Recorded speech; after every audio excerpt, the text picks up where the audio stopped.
Hey everyone, it's OSK. Today I have for you yet another episode of Spellbreak tier lists and meta snapshot for Chapter 1. Now, this is a follow-up to my predictive meta snapshot from about 3 weeks ago, and at the time it was a decent prediction for the most part. The player base, of course, has improved their play and adapted to the new changes quite well, and some things that were mentioned in that video are now no longer accurate. So that is why we're here today to give a quick update on the tier lists and lay out the meta for you people watching. As a reminder with all things on this channel, this will be my opinion, but also consider I cast for competitive events, I scrim with some of the best players in the world on occasion, and have a fair number of wins under my belt, so I've been there and done that, got a pretty good grasp on the meta today. Now before we get started, if this sounds like the kind of stuff you like watching along with guides, gameplay, and little opinion pieces here and there, consider leaving a like after we're done and subscribing to the channel. It'll make sure you won't miss a single video. And now without further ado, let's get into this. Starting with classes, not much has changed as far as usage or common strategies players like to use.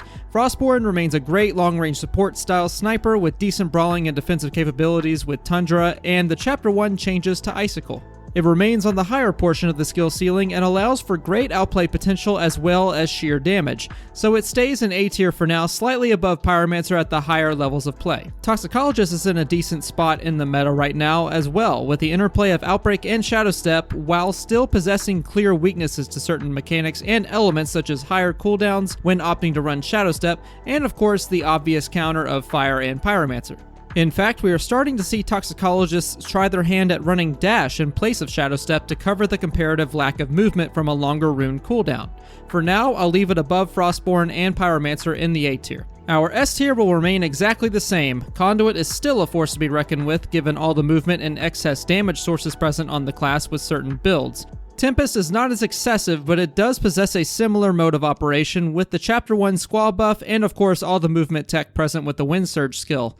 Unfortunately, the updraft bug is still present, which does limit the verticality of the class at large, but the other benefits of the class are enough to keep it firmly in the S tier for right now, especially with damage-oriented builds. As you can see, I am sticking with my initial prediction for classes. No classes have shifted at all from their previous tiers. Until we see some balance changes, expect these placements to remain. Next, of course, we have offhand gauntlets, and we do have some adjustments since the last time we visited this topic.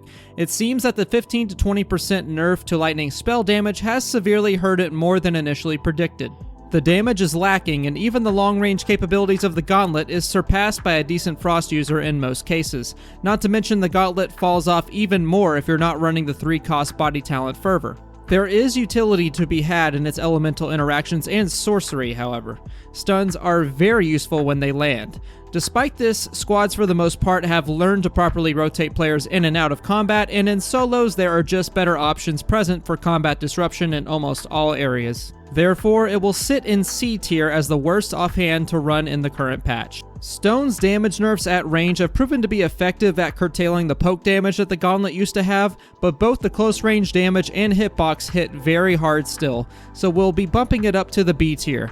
The big surprise you'll see on this list though is the sudden jump to A tier from the Wind Gauntlet. Wind is a touchy subject and fittingly a touchy gauntlet in general. Tornadoes are nice, but the discovery of Wind as a decent close-range damage-dealing gauntlet cannot be understated. With changes to recovery entering the game and effectively being forced out of the meta for the most part, spells that deal smaller, more incremental amounts of damage are starting to rear their head, paving the way for gauntlets like Wind to move up in the tier list. Currently, when coupled with the Fervor talent, Wind Shears have an incredibly fast cast speed, and many players like to couple this with Focus Mana or Recklessness for even more damage potential. With the right setup, hitting 16 and 18 damage repeatedly at a fast rate is very easy to do, and is very difficult to dodge if not impossible. While the lack of burst and range limit the Wind Gauntlet, its capabilities as a close-range finisher should not be underestimated. Therefore, I will be leaving it in A tier just below Toxic for the time being. Everything else is much the same, with Fire and Frost still dominating the meta in S tier though.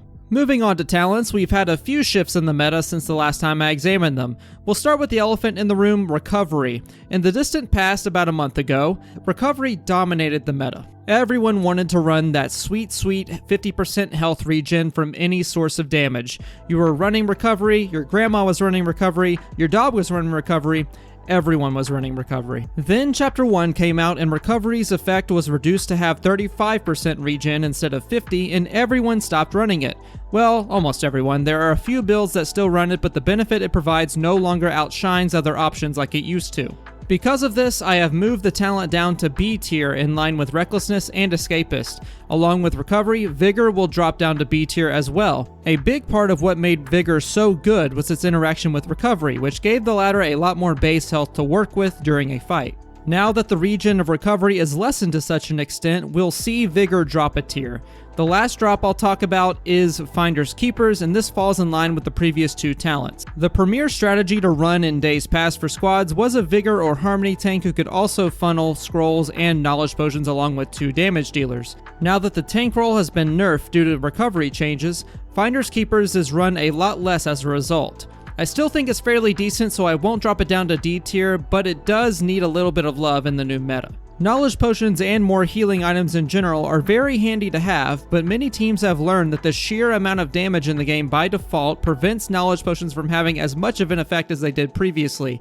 Thus, down a tier it goes. Lastly, we'll cover runes. Runes have gone exactly as I predicted, with the exception of one. I have been very reluctant to place the Flight rune above B tier in line with Teleport, but the recent damage changes to the base Lightning Gauntlet and the player base's increasing skill level with the rune have convinced me that it belongs just below Shadow Step in A tier. Flight is a very versatile rune that can be used in short bursts for quick repositioning or in long durations to completely rotate across a safe zone. Another thing that Flight does really well is stall out the late game, especially on classes such as Stone Shaper and Conduit. Vertical flight stalling can mean the end of your opponent in the right circumstances and remains a menace for many a public lobby and sometimes a competitive one too. Now, the rune does possess clear weaknesses such as a predictable flight pattern and a long cooldown, but if you play your cards right, it can be more than enough to seal out a win. I will place it in A tier very tentatively just beside Shadow Step. And that is my update to the tier list and meta snapshot predictions for Chapter 1. Hope you all enjoyed and maybe even learned something today. If you disagree with my rankings, please feel free to post in the comments about what you think belongs where. We can always start a discussion about this. Real quick, I just wanted to say thank you guys so much for 1,000 subscribers. It really means a lot to me that you guys enjoy the content enough to want to see more, and I hope that I can keep that trend going for the future. Love you guys. Thank you guys so much. Anyway, if you did enjoy the video, please consider leaving a like and of course smashing that subscribe button. Also check out the social links down below in the box. That is going to do it for me. Y'all have a wonderful day, and I will see you all out there.